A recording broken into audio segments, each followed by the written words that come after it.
Welcome, Elsie, and welcome, Wesley, to the show. I wonder if you can start, Elsie, in just explaining, because you're the chair of Bristol ACORN. What is ACORN, please? Yeah, so ACORN is essentially like a community organisation. Sometimes we're referred to as a community union. We are built by and funded by our membership, so all of our members sign up and have a monthly dues, and that allows us to campaign and fight for anything that our members feel passionately about. So that can be issues around housing, which we do a lot of work on. It can be community resources, trying to bring our buses back in public ownership, anything and everything that our membership is feeling like they want to change, we democratically decide on, and we campaign on, basically. Well, I ought to declare an interest here in that I do subscribe to ACORN, but why is it? I mean, I only have associated ACORN so far really with housing. How come you haven't been doing other things and been focusing on housing most of the time up till now? So we have had campaigns which aren't just focused on housing. We had a big campaign a couple of years ago to take back Bristol's buses, and that was focused on the really poor public transport services that we've got in Bristol. For a city of its size, our buses are awful and really unreliable, and it's an issue that's quite strongly felt by lots of Bristolians. So we have done lots of other work around more broader like community issues, and particularly in our local groups.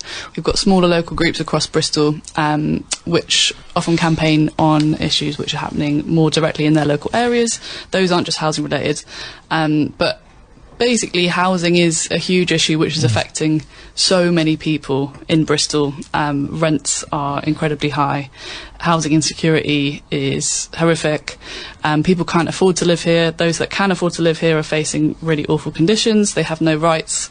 There's no rights dedicated to renters or social housing tenants in Bristol at the moment. And essentially, when ACORN was founded in 2014 in Bristol, one of the big issues that was most workable to unite members of the community on was housing, and that's why a lot of our campaigns focus on that. Well, of course, it's one of the biggest outgoings, isn't it? Even if you've got a mortgage, housing is where most of the money goes, even though actually these houses aren't massively costly to put up. It's the getting the planning permission, buying the land underneath the housing.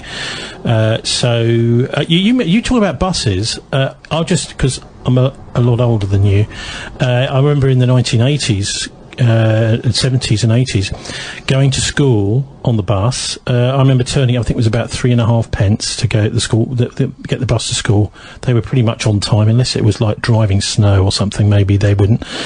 But then I turned up one day to go to school, and I found that the fare had been cut in half. And there were rumours going around London at the time that they were going to completely get rid of fares so that the buses were going to be free. Oh, wow. And it was all, of course, before it was privatised. This was all run by the Department of Transport ultimately, and in fact I think it was Greater London Council managed it. So this is surely is the main problem with the buses, is Definitely. The privatisation. Yeah, 100%.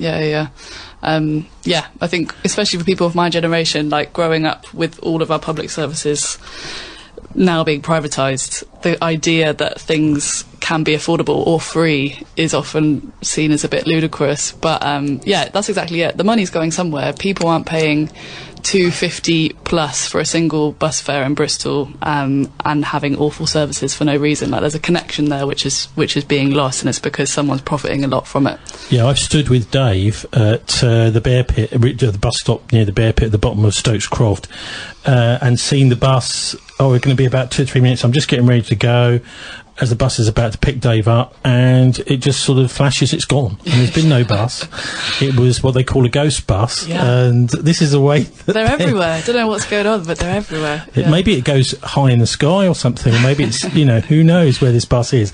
But this is really just a way of persuading anybody, particularly women, late at night, that actually the bus is just not the way to go. You've got to get yourself a car, or you've got to get a cab. Anyway, Wesley, can you give us your take on ACORN? Because I know you've also been working in other things, but for ACORN, for you, is it really mainly about housing still, or things changing? No, things are definitely changing. I think most people come to us for housing-related issues because, you know, as Elsie said, there are a lot of housing-related issues. And I think where we have a significant reputation in housing as well, people naturally think of us as a tenants union. But we're very much doing things in other areas. We've started doing community days, for example. We recently did an action on We the Curious in Bristol, which was an action against them taking money from an... Okay, so who are We the Curious? Okay. Yeah, so We the Curious is a charity which are down in the centre of town. So it's a Bristol charity. They run the Science Museum. They also are in charge of the Bristol Aquarium and the former, it used to be called At Bristol, I believe. Yeah. So yeah, that is We the Curious, yeah. And we found out recently from a whistleblower that they were had accepted donations from a company called Leonardo, who were they manufacture parts of planes, so which they're complicit in the genocide in Gaza. So we found out about that donation and we went down there, we protested, we opened up the venue for free, managed to get nearly 500 families into the venue for free on that day. So yeah, very much, you know, mixing with other stuff other than housing, but definitely understand why people come to us for housing. I mean, with our track record, why wouldn't they? That's a fascinating idea, opening up a venue for free. I love the idea. And it's just the thing is, so many, you know, certainly when I was growing up, many of these museums, this sort of thing, public attractions, visitor attractions, were free. Now it's like there is this financial little gatepost that everyone's got to try and get through, and they're finding it increasingly difficult to do it. Now, you must have been concerned when you did this action against We the Curious. They might just shut the entire venue down. Well, I mean, they did at 4 o'clock. There was a little bit of kind of to and fro. We had a conversation. We got to an agreement that we would monitor the numbers of people that were coming in to make sure it was safe, and that they would allow people to get in for free. But it got to around 3:45 and the staff kind of just stood back and floods of people came in, and then they were like, oh, it's too dangerous in here, there's too many people, so we're closing up. So yeah, they shut at 4 o'clock on the Harbour Festival weekend. Okay, so they were supposed to be open till when? Until 5:30. Oh, okay, so not too much earlier, but still lots of people got in. So tell me a bit about the Israel issue, because this sounds to me like you're almost turning into a political party. You're going to be standing candidates in the next election, because this is a discussion that's taking place, and you're saying, well, we think we need to be doing this, and it could be almost anything. Yeah, I mean, we are always against when the community don't get what they deserve and what they are owed. Now, we are not a political party. We are non-partisan, but we cannot be for the death of women and children and the bombings of schools and buildings and learning centres. Like, we are against that. However that manifests, we will always stick up for the person who is due, essentially. So yeah. Well, what's that got to do with Bristol and housing and poverty in Bristol? Surely, I mean, this is another country. It's a separate issue completely. I mean, we don't want businesses profiting from the deaths of women and children. We don't want businesses profiting or gaining from the genocide in Gaza. So it does affect us. I mean, they're human, we are human, and they're dying. And meanwhile, charities who are, you know, in our city putting on events for children are profiting from it, you know, whilst children are dying. And, you know, it's not okay. So can you just explain the link between the Israeli state and this visitor attraction? Oh, well, Leonardo, a company which manufactures wings, I said, they supplied wing parts essentially to Israel, and now they have, and now We the Curious, the Science Centre, have a science exhibit which is dedicated to Leonardo. So we have hundreds of children it's going basically in. Public relations for the kids. I can remember this with the merchant venturers going into the cathedral and hearing the bishop giving a private sermon, which they tried to kick us out, but we managed to stay in there and record what was going on. And he was saying that Edward Colston, the links between him and the slave trade was just speculation. And this was, I mean, this sounds like a similar sort of thing. The idea is we're trying to brainwash the kids. Now, it's a bit worrying, isn't it, when you've got these private organisations in the academy trusts now actually running our schools, primary and secondary schools. Yeah, it's a sorry state of affairs, really, isn't it? But, you know, if we don't speak up against these injustices and we don't speak up about this happening, you know, these companies and these charities are going to think that it's okay to take these funds. They're going to continue to do it, you know, and they are literally just helping the genocide, essentially. So do you think that maybe we're going to hear in the in a news bulletin next week that ACORN has been designated a terrorist organisation? Well, I mean, I hope not. We are banned from protesting at We the Curious, though. How do you mean you're banned? Is that a legal thing or what? I'm not really sure how We the Curious can restrict our human rights, and our right to protest. But yeah, apparently we're banned from protesting. Well, they've just told you that. Has there been an injunction or anything legal? No. Well, you're not banned then. Indeed. Just to inform you, you're not banned at all.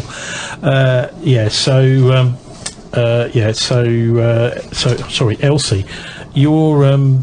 Can you just talk a little bit more about the housing thing? Because I think this is something that almost affects everybody who will be listening to this programme in one way or another.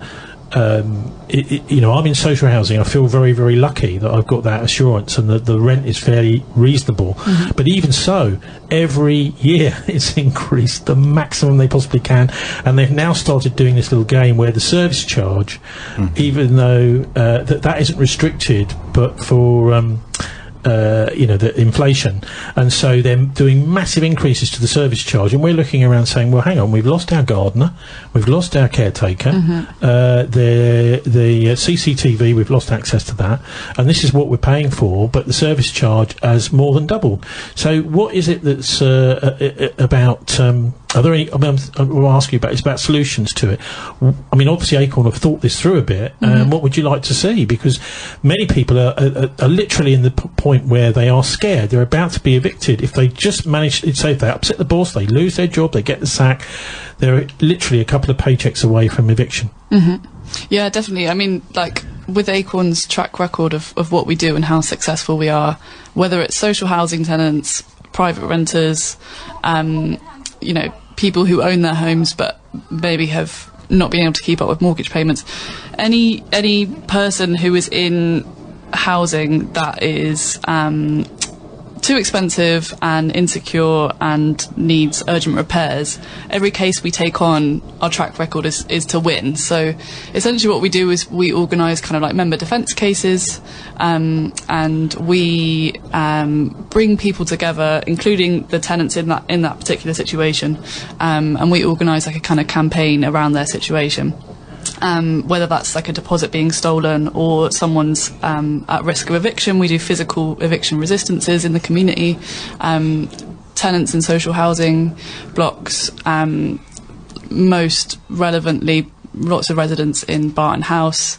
Okay, for anyone that doesn't know, Barton House was actually evacuated by Bristol City Council, and most of the people in there were just put into the Holiday Inn. Now, that obviously isn't necessarily going to be convenient for them. I think even some of them decided, no, I'm going to stay in Barton House. They were told the building was unsafe, and then after 6 or 8 months, I'm not sure how long it was, but they were told, oh, it's okay, you can go back home. Yeah, which is like a horrific event. It's traumatising for all the residents involved. Lots of families, lots of young children, lots of parents who say, they obviously feel incredibly in danger and at risk going back into the building as a result of, lots of those residents being part of ACORN, and us kind of being able to support them and each other through the process as a community. We've seen far more action from Bristol City Council to protect these residents than would have happened if ACORN wasn't involved and if these residents weren't members of ACORN. What have you actually seen? If you can say, look, this has changed. What's changed? So what most successfully recently is we've had, basically the Bristol City Council has put together a consultation process which is collecting evidence on changing the ranking system for when residents in social housing are moved in their home, and there's basically a priority system. So an event such as Barton House doesn't necessarily mean that the residents who have experienced that event are automatically given an option to be rehoused. But what Bristol City Council has done, as a result of lots of the pressure that ACORN has put on them, and the residents obviously speaking up about their situation, their experience, is the council have put out this consultation. We've had a huge response from our membership, which we've got people to submit to this consultation. And what it looks like is there's lots of residents already on a case-by-case basis being reassessed and being given the chance to move into a different property. And we're hoping more generally it will it will come to a wider policy in that any future tenant who experiences a traumatic or evacuation event will automatically have the option to be rehoused. So yeah, that's a fundamental difference which wouldn't have occurred if... Yeah, it'd be nice if these people got some decent compensation as well, sort of we're really sorry, we're turning your life upside down. Definitely. Here's $5,000, $10,000 or something, you know, just to sort of acknowledge that they're human. Yeah, I mean, this is the problem with landlords, it seems to me, Wesley. A lot of them behave like they're not. Yeah, they do. I mean, I can tell you a very real life situation that's going on at the moment with myself and my housing association, Sovereign. We are currently in a dispute because the resident below me has infested the property with flies and maggots, and they are coming out of our skirting board and from under our kitchen cupboards. We had a pest control expert come round who said that in order to assess it, you need to take the floorboards up. And Sovereign Housing have come round 3 times, looked at the floor, said they can't see anything with their X-ray eyes, and have decided that the property is fit for habitation, despite me having an 8-month-old and a pregnant wife. So these housing associations do not care. Sovereign, particularly, have been found guilty of maladministration within the last 2 years for exactly the same case as what I'm going through, ignoring an infestation for multiple years, not doing anything, and they got fined £9,000. Well, you're lucky it's not rats. Yeah, when I was on the board of Nightstone Housing, I was probably breaking confidentiality, but actually it was in the local papers. We had residents complaining. We hadn't, as directors, been told about it, but we were told about it when it suddenly appeared in the press. We found out that there was a whole bunch of residents, I think they were in Bridgewater, in some of the Nightstone properties, who'd been complaining about rats for 2 years. The housing association officers, the people we're supposed to oversee, hadn't done anything. And until it all hit the press, because the infestation of these rats got so bad that it was so. I mean, they were filming it and they put it all in the local newspapers, and then of course they acted. So this is a problem, isn't it? When you've got managers that aren't really interested until you get it gets in the Daily Mail. Public reputation. That's all they care about, isn't it? Yeah, definitely. So, okay, so Wesley, what about your thoughts about how to fix these things? Is there a way? Is it just like each case by case we've got to shout about it, make a fuss, or is there some sort of bigger fix that will alleviate the problem for everybody? I mean, it's a really difficult question to answer. I mean, because I feel like there are lots of different elements. I mean, one being debt, for example, you know, or rent arrears. I'm of the opinion majority of people who aren't paying their rent or can't pay their rent at the moment, it's not a decision. So I think maybe if Bristol City Council or local authorities considered maybe dropping any debt that was already there and allowing people to restart again, that could kind of kickstart things. I mean, but my biggest advice is to anybody who's out there in social housing or dealing with a landlord or anything like that, is come and join ACORN. You know, our power is in numbers. We are 1,700 in Bristol alone. You know, we're the biggest branch, but we're not just in Bristol, we're all over the country. And we're filled with people who will fight tooth and nail to help you through any situation. You know, our tagline is taking what's ours, and we definitely do that. Yeah, well, so I would say also it's quite good to have people who will listen, especially when your landlord isn't listening. Martin, maybe you can chip in a bit here, because there are bigger things going on, aren't there? I think when we started this show way back in 2008, when we had what they called the credit crunch, but really it was a massive bailout of the banks by the Labour government back then, and Gordon Brown. But ever since then, we've had this wonderful word austerity, which came in 2010, and things really do seem to have been getting far worse ever since. The local authorities don't have so much money, and at the same time, so all the services are going down, but at the same time, so is the cost of living. It's going through the roof. Well, obviously there is a bigger, wider economic crisis, which isn't just in this country, and of course this is the fundamental problem, but it goes back even before that, with the privatisation of council housing in the 1980s was a signature policy of the Tory government of the era.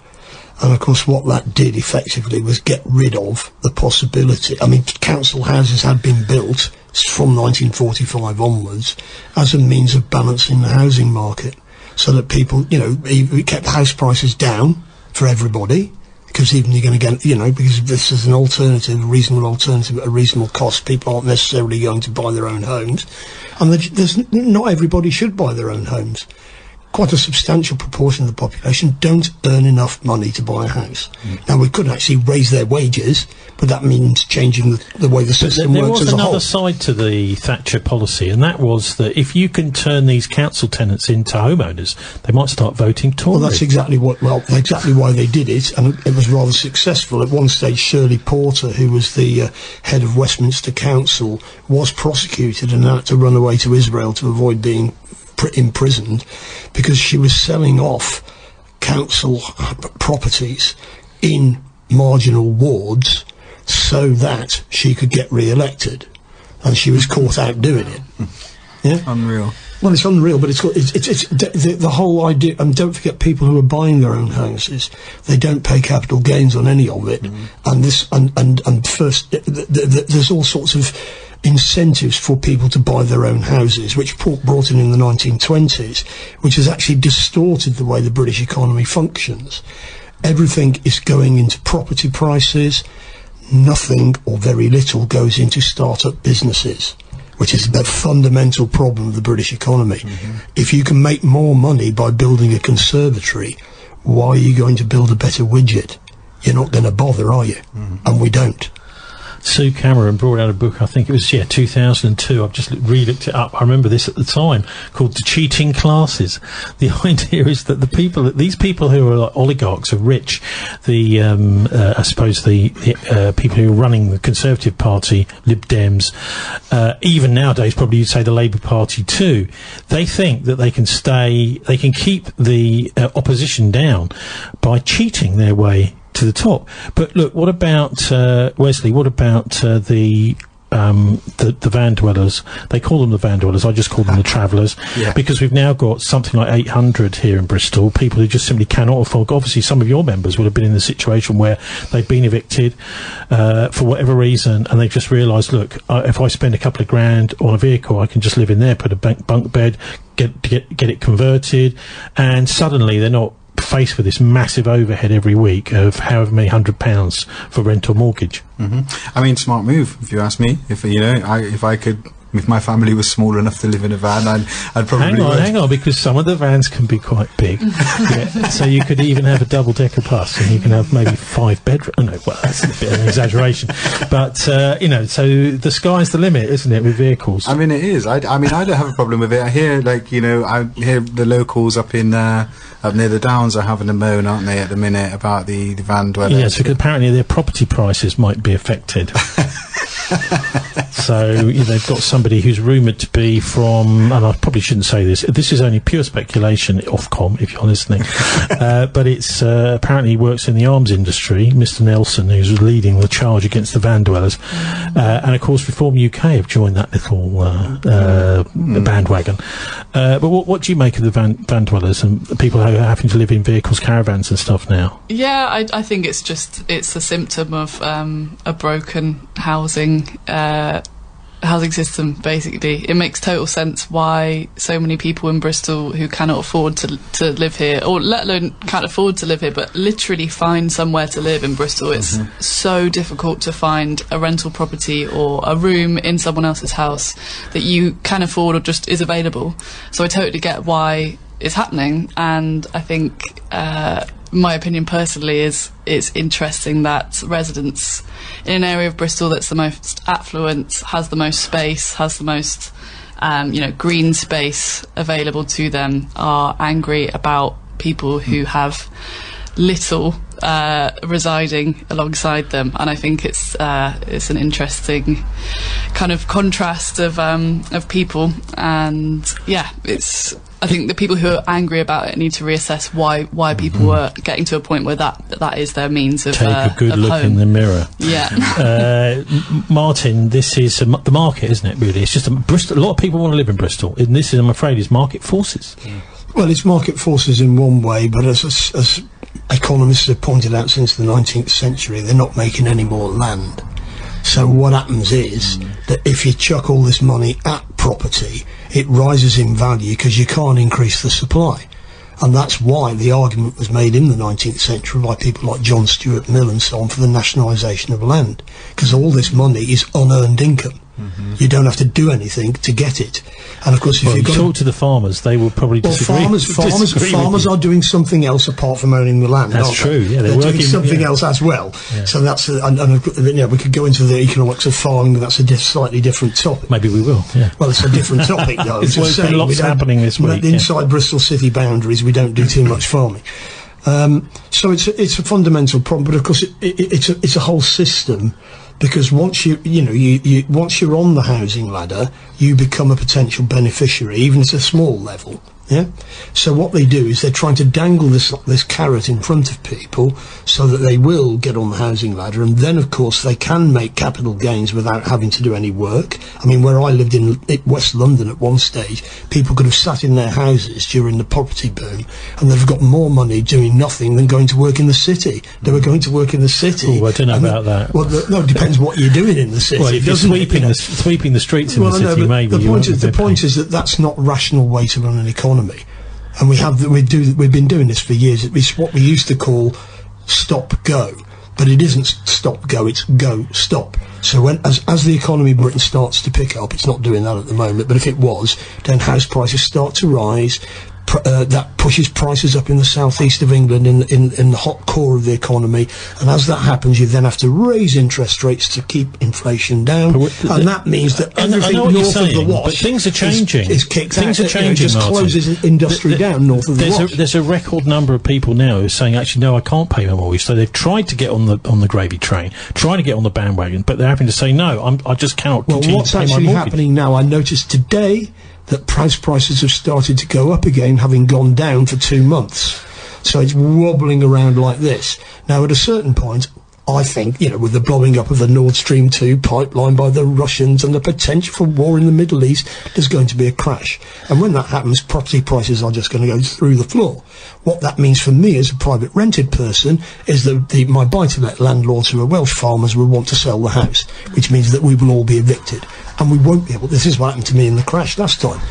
Virtually impossible for me to get anywhere to live. The bailout, please. It wasn't a crash, it was a bailout. No, this one will be a crash because there won't be any money. But I mean, the point is that I actually only through personal contacts in the Labour Party was I able to fix up to get somewhere to live in Easton. And that's if I hadn't had those contacts. That's why you join ACORN as well, to resist your eviction and we'll keep you in your house. Yeah. Well, that's right. In a sense, my activism in the Labour Party paid off because as if Tariq. They weren't supposed to rent to anybody on benefits, but I talked to them about it and said, well, what we can do for you is we'll do what we do with students. If your parents will show us that they've got money, then we'll use that as the means to give you to keep the people who own the property happy. But it was a bespoke deal for me because I'd helped to try and get ASIP elected. Yeah. And I suppose that's why people get involved in. If you look at Chicago in the 19th century, politics was all about that, People voted for people to get stuff done for them, and, that's what it's supposed to be about. So, Elsie, can you just explain how ACORN is organised? Because, obviously, when people join an organisation or contribute to it, they want to know how democratic it is, how are decisions made, how do you get appointed, etc. So, how do you make decisions? Yeah, so we're a totally democratic organisation, and that's at, like, every level of our organisation, so whether or not we're at the branch level of Bristol, or more nationally, the way our national organisation works, every part of that is democratic. So no one is elected to positions like myself and Wesley as chair and secretary of the branch, or to more national positions on ACORN's national board without a democratic process. And that democratic process also comes down to every level of our campaigning. So we don't campaign on anything unless our branch has voted to do so. All elements of like researching potential targets that we want to campaign around, and actually voting forward those campaigns to make it into our branch campaign, all of that is also democratically decided as well. To the point where actually quite recently, a couple months ago, we had a branch meeting and we had a green party member come, and she said at the end of the meeting that the Green Party could learn a lot from our democratic process and the way we decide things, because we pride ourselves in it, in that, like, we're a community organisation, and we can't say we're a community organisation, we represent people in our community, if those people don't feel like their voice is heard at every level of our organising. So yeah, that's essentially the way it works. And as Wesley said before, we're non-partisan, so we're not affiliated to any political party, and I think that opens up a lot of opportunity for many of our members who feel quite disillusioned in politics. They want to change stuff at a local level, and they don't feel like any of the parties represent them, because yeah, anything we want to campaign on is decided by our membership. And okay, so Wesley, what about engaging with the City Council? It's all very well protesting against various organisations, but surely there's a potential here that you could actually be sitting down with decision makers, with policy formers in Bristol. In fact, you've got a fantastic network there of people who could potentially feed into policy. I mean, we do. We sat down just 3 weeks ago with Tony Dyer and spoke about the... Oh, he's the council leader. Yeah, he's the... And by the way, his name is spelt D-Y-E-R, not the other way. No, yeah, we have I have a few rhymes about him. Funny guy, Tony. Nice guy most of the time. But yeah, we've sat down with them recently just in regards to the council's consultation on the statutory powers for the ECB, the board which will regulate bailiffs, actually. And Tony... And sorry, what does that stand for, ECB? Oh, God, now you're testing me. Oh, I don't. So one of your researchers on it. All right. But essentially, they're the regulatory board for bailiffs. So, but they don't have any statutory powers at the minute. So there's a consultation going around at the minute. ACORN had various views on it. We presented them to Tony Dyer, and the City Council actually took on our amended view and submitted that as their statement. So we have a relationship with the City Council. Sometimes it can be contentious, I guess, much like the EBLN swoop at 3 a.m. we didn't agree with. So. Okay, so this is when the Liverpool neighbourhood, there's some council workers and police decided to turn up in the middle of the night to implement a bus gate because they knew it was so unpopular. And this is the same bus gate and the same system that Labour MP for Bristol East? Kerry McCarthy was trumpeting on about how wonderful it is and how everyone loves it on Facebook today. I mean, she's completely lost contact with planet Earth, actually, because everybody's finding it extremely annoying that ambulances, fire engines, recycling vehicles can no longer get down the street, and even she is having to go the wrong way down the wrong way street to get around. So what about feeding into... I mean, have ACORN got involved with this, because it's been a massive issue in East Bristol, particularly around Barton Hill, where people are just finding they cannot no longer, some people, particularly disabled, they can't leave their homes. I mean, ACORN haven't campaigned against it as of yet. ACORN have been supporting the I guess the anti-EBLN, I guess they call themselves. We helped them host a hustings as well, just to kind of like have a little conversation about stuff. But in terms of actually taking it on as a defence case or a campaign, no, we haven't. What about sitting down with, as I was saying, with making policy with the council, I imagine, have got some sort of a housing committee or a communities committee. You should be sitting down with them, surely, chatting with them.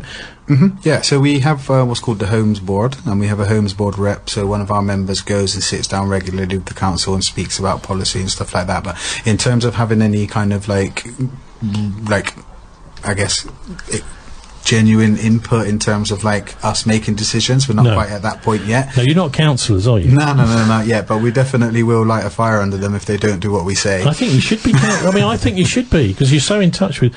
Is it likely that ACORN might stand candidates or independent candidates or something? Come on, I should ask the chair this. Put you on the spot. As we're non-partisan, that's very unlikely in a kind of ACORN branded capacity. But we've done lots of work in the past in the lead up to local elections where we've submitted kind of election demands to local council candidates, what ACORN Bristol wants to see in Bristol and have change, and we've got councillors to pledge on those demands, which has been a really good way to put pressure on them to kind of follow through. In the May elections, I remember seeing a rather nice little graphic with ACORN has asked all the candidates that are standing for, I think it was for the Metro Mayor, a whole bunch of questions, and this is how they answered. Yeah. And it was quite amazing to see how the Reform UK guy had answered wrong to every single one. I don't know how he managed to do that. Or maybe, I don't know, and some of them didn't want to reply because they're just like, they're just like that. But anyway, it sounds to me like you're getting quite engaged with politics. We're going to have a clip now from Sky News, actually, just about generally, this is about housing, homelessness, and about poverty generally. This is about a guy who's working as a carpenter, but he's actually been evicted and he cannot afford to get he can't find somewhere else to live, so he's having to work, but he's also living in his car. Daniel wants to look like a normal commuter. He is a working man.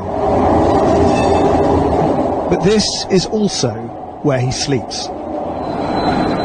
He calls this the zombie hours, napping in carriages, waiting on deserted platforms. We've been following his footsteps, his battle to blend in, constantly on the move, but a journey with no destination.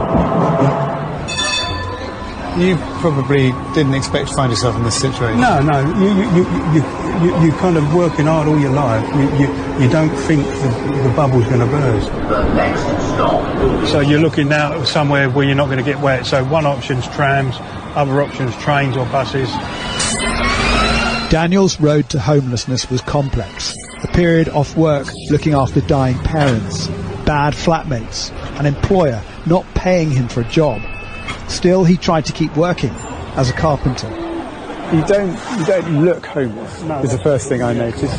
What's it like waking up and trying to go to work when you've spent the night on the street? The worst thing is you kind of become zombified because you don't get a night's sleep.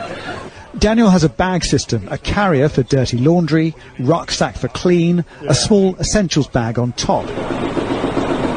He does his washing and showers at the Croydon Crisis Centre, where staff say a growing number of his demographic are presenting as homeless. When we talk to people experiencing homelessness, there's the kind of stigma and shame that goes with it. Most people are thinking they, are going to go into later life with savings and security, and actually, the cost of housing alongside kind of lower wages is meaning that for lots more people that just isn't an option.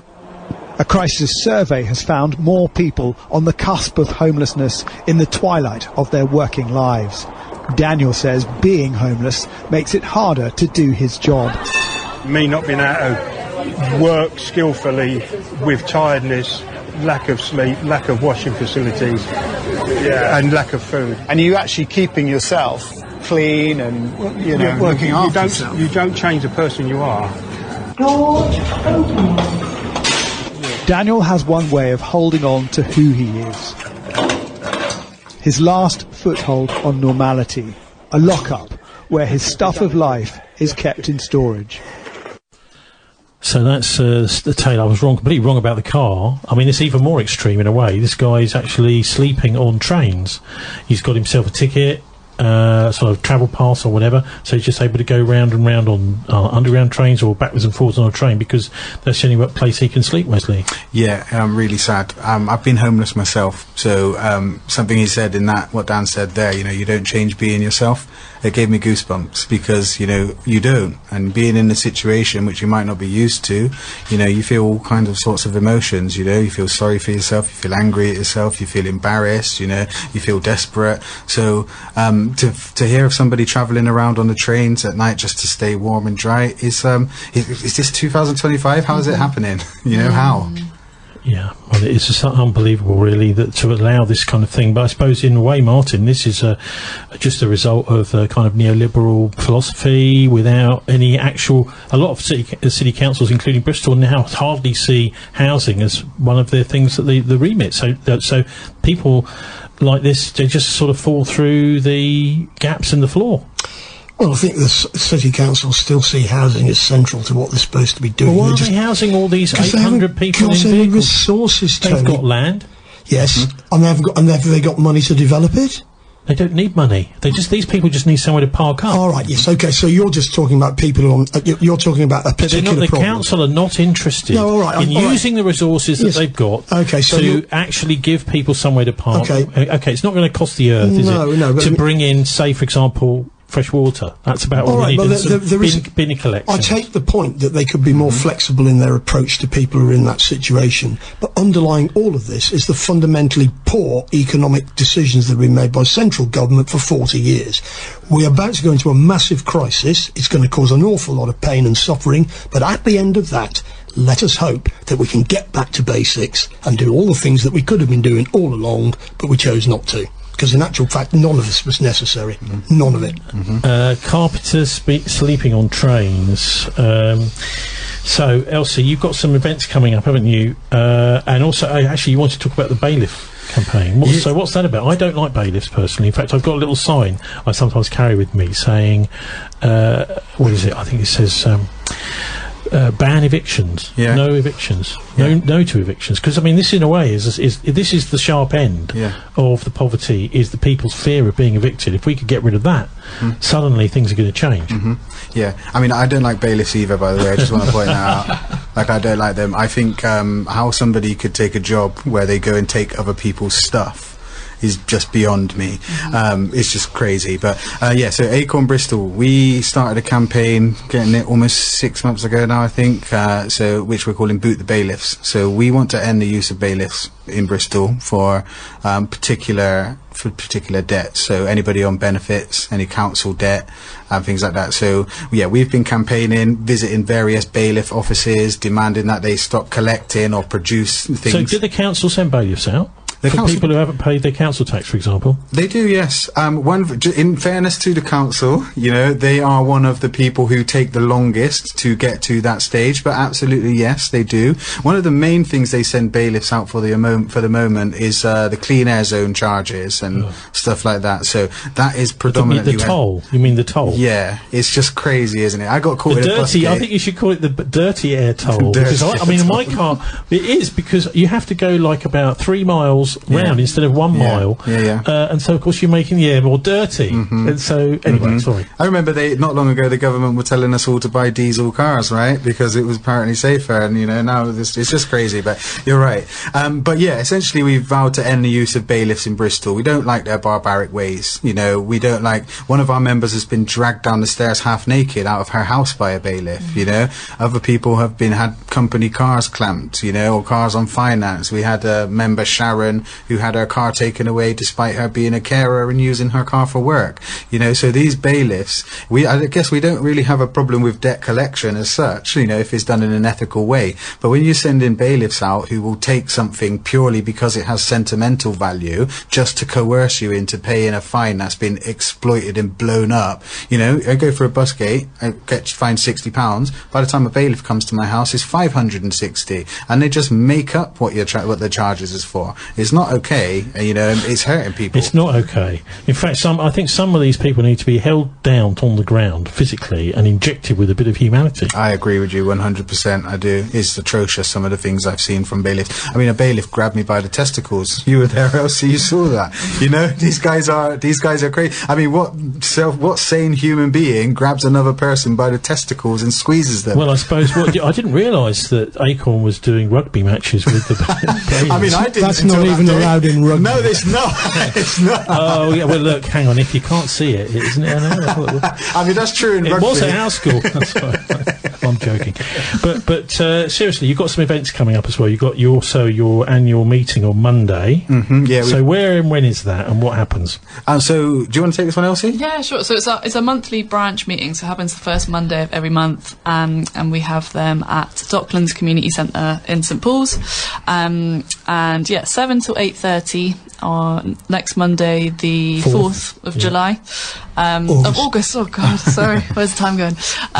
Yeah, and it's a members meeting, so it's typically for members of the union. But you know, if there's people listening to this who are really keen to get involved and they want to come down to the meeting, get a taste for what we do, listen to what we've got coming up for the next month or so, it's a really good way to meet some people for the union and get involved. Really, it's so not I'd too recommend coming formal down. either. I've been to a couple of those, and you get quite a good chance to chit chat with all sorts of people around the table. We always try and make it nice and like group discussions and like easy ways to get chatting with people. It's not intimidating at all. So yeah. So you're taking over one of the big conference centres in Bristol as well, I understand, at the end of August. Yeah, so we've got our well, ACORN, maybe not quite so massive, but ACORN convention on the 30th of August. Yeah. Wesley, do you want to give a bit more info? Yeah, so we have a convention coming up in August. This one's going to be in the Malcolm X Centre, actually. So yeah, every year we get together, we table submissions to try to get the union to be progressive. And just to so is this a national thing, or is it a branch, or what? No, so this is the national conference. So yeah, every year national ACORN come together. This year they're coming to Bristol. They are indeed, yeah. Yes, we're putting ourselves on the map, boys and girls. Absolutely. I want all my ACORN members in Bristol to turn out, and if you're not an ACORN member yet, join up and then come. So. You're going to turn up round their house like a bailiff, aren't you? Absolutely, yeah. I am. Going to take my ACORN clamp with me, and off we go. Okay, so whereabouts can people find and follow you on socials and physically? Yeah, so you can get us on all the socials, so X or Twitter, whichever you call it now, Facebook. I don't think we're on TikTok at the minute, but yeah, and you can get us on ACORN Union website. We have an email address as well, and I guess something else I just remembered, a specific shout out to those of you out in tower blocks. We've just started doing regular tower block safety as a stand-in item with ACORN, so if you're in a tower block, get in touch with us and come and join our tower block safety campaign or drive. Okay, so Elsie Bradley Middle and Wesley Bear, that's Chair and Secretary at Bristol ACORN branch. Thanks very much for joining us. Thanks, Tony. Thank you.